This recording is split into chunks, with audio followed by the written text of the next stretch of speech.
السلام علیکم ورحمۃ اللہ۔ حضور پاک صلی اللہ علیہ وسلم کی ازواج مطہرات میں سے 11 متفقہ جو تاریخ میں آتی ہیں ان کا تذکرہ ہم کر چکے ہیں۔ آج ہم حضور صلی اللہ علیہ وسلم کی ایک لونڈی جن کے بطن سے حضور کے بیٹے ابراہیم پیدا ہوئے، حضرت ماریہ قبطیہ مصر سے تھی، ان کا تذکرہ کریں گے۔ میں نے پہلے عرض کر چکا ہوں کہ حضور صلی اللہ علیہ وسلم کی زندگی میں 2 لونڈیاں ہیں۔ ایک بچپن میں ایمن جو حضرت خدیجہ کے ساتھ آئی تھی، جنہوں نے ماں بن کر حضور صلی اللہ علیہ وسلم کو پالا، حبشیہ تھی، بوڑھی تھی، اور ایک یہ پھر حضرت ماریہ ہیں۔ اس کے علاوہ حضور صلی اللہ علیہ وسلم کی اور کوئی لونڈی یا کنیز نہیں ہے، حالانکہ اس زمانے کے عام حالات میں اور حضور صلی اللہ علیہ وسلم کو جو آخر میں وسعت حاصل تھی، کوئی ایسا ایشو نہیں تھا، مسئلہ نہیں تھا، 1000 قسم کی لونڈیاں خرید کے رکھ سکتے تھے اور اس پہ کوئی انگلی اٹھانے والا نہ ہوتا، اور جیسے اس کے بعد بھی لوگ رکھتے رہے ہیں، لیکن حضور صلی اللہ علیہ وسلم کی زندگی میں یہ تھی۔ اب رہ گئی یہ بات اٹھائی جاتی ہے کہ بھئی اسلام نے لونڈی غلام کا سلسلہ کیوں ختم نہیں کیا؟ تو اس میں اوور سمارٹ بننے کی ضرورت نہیں ہے۔ اسلام نے لونڈی اور غلاموں کے حقوق اور اصول بتائے ہیں، باقی لونڈی غلاموں کا سلسلہ نہ ختم ہو سکتا ہے نہ ختم ہوا ہے۔ بچوں جیسی باتیں کرنے کی ضرورت نہیں ہے، غلامی آج بھی موجود ہے۔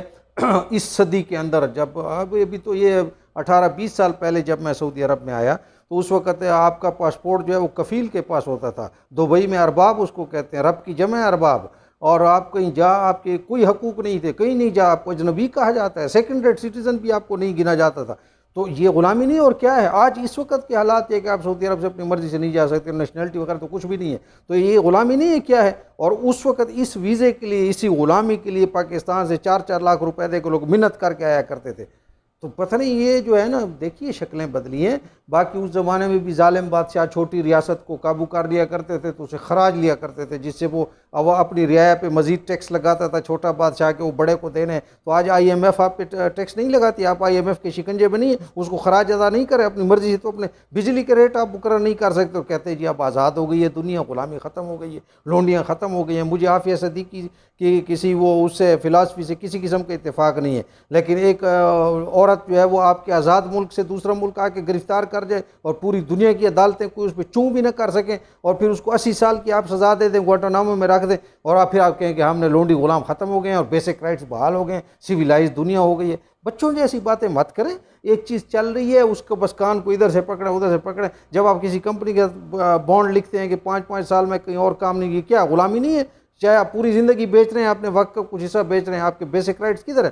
بہرحال یہ کسی اور وقت اس کو ڈسکس کریں گے۔ اس وقت کرنے کی بات یہ کہ عام نارمز تھے اس وقت۔ حضور صلی اللہ علیہ وسلم نے مدینہ مکہ سے اپنے ان اوقات سے کوئی اپنے لیے لونڈی نہ خریدی، نہ گئے، نہ بازار میں کہیں دیکھا، صحابہ جاتے تھے خریدتے تھے، حضور نے کسی قسم کا اس میں کوئی انٹرسٹ نہیں کیا۔ مقوقس جو بادشاہ مصر تھا، حضور صلی اللہ علیہ وسلم سے امپریس ہوا، مسلمان ہوا یا نہیں ہوا یہ الگ بات ہے، لیکن اس نے شاہی گفٹ بھیجے ایک دوسرے بادشاہ کو، حضور صلی اللہ علیہ وسلم کو۔ ان گفٹس میں اور چیزوں کے علاوہ یہ ماریہ قبطیہ لونڈی بھی تھی جو حضور کے پاس آئی۔ ایک شاہی گفٹ آیا ہے ایک دوسرے بادشاہ کے پاس، یوں سمجھیے تو حضور صلی اللہ علیہ وسلم کیا کرتے؟ اس کے منہ پہ واپس مار دیتے تمہارا گفٹ نہیں چاہیے، یا اس کے گفٹ کو ڈیگریڈ کرتے کسی صحابی کو دے دیتے، تو وہ بھی نہیں کر سکتے تھے۔ اور ایک پیٹنٹڈ لونڈی تھی، اس کو زوجہ بھی نہیں بنا سکتے تھے، پھر مطلب ہے کہ وہ صحابہ کے وہ عرب نارد میں فرق پڑ جاتا تو وہ زوجہ بھی نہیں، اس کو لونڈی رکھا۔ لیکن اللہ نے پھر اس کو بھی، اس لونڈی کو بھی یہ فرق بتانا تھا کہ مصر میں تمہاری کیا پوزیشن تھی، مدینہ میں کیا پوزیشن ہے، حضور صلی اللہ علیہ وسلم تلک بنتی ہی تمہاری کیا پوزیشن بن گئی۔ تو حضور کی ایک ہی نرینہ اولاد ہوئی، وہ انہی ماریہ سے ہوئی تاکہ ان کا گریڈ بلند ہو جائے۔ لونڈی بے شک رہیں لیکن ازواج میں اس لحاظ سے اوپر ہو جائے۔ اور حضور صلی اللہ علیہ وسلم کا ایک ہی بیٹا جو ہے وہ حضرت ابراہیم، جو ان کے بطن سے 8 سال کے تھے، فوت ہوئی جنت البقیع میں، ان کی قبر ہے۔ حضرت عبدالرحمن بن عوف فرماتے ہیں میں جب آیا تو حضور صلی اللہ علیہ وسلم کی گود میں حضرت ابراہیم ان کے بیٹے تھے، وہ آخری سانس لے رہے تھے، حضور کی آنکھوں سے آنسو جاری تھے اور زبان پہ یہ بات تھی کہ وَإِنَّ يَا إِبْرَاهِيمَ بِفِرَاقِكَ لَمَحْزُونُونَ، اے ابراہیم ہم تمہارے فراق میں بڑے غمزدہ ہیں۔ تو میں نے کہا یا رسول آپ بھی روتے ہیں؟ تو حضور نے فرمایا کہ یہ تو رحمت کے۔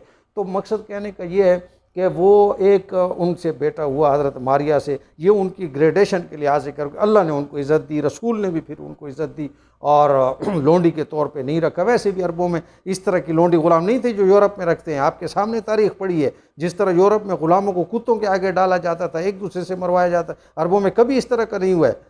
بات کرتے ہیں جناب آپ نے غلامی ختم کیوں نہیں کی؟ آپ نے کب غلامی؟ 400 450 سال ہو گئے امریکہ کی تاریخ کو۔ ابراہیم لنکن نے 1844 میں جا کے غلامی کے قانون کو ختم کرنے کا وہ بڑی مشکل سے وہ قانون پاس کیا۔ تو آپ کے سویلائزڈ جو معاشرہ تھا امریکہ کا، اس کو غلامی کو ختم کرتے کرتے قانون بناتے بناتے 300 سال لگ گئے، اور اب 10 سال کے اندر چاہتے ہیں کہ وہ اسلام پورا ایک وہ شیڈول بنا کے دے دیتا اور ہر چیز ختم کر دیتا جو صدیوں سے آ رہی تھی۔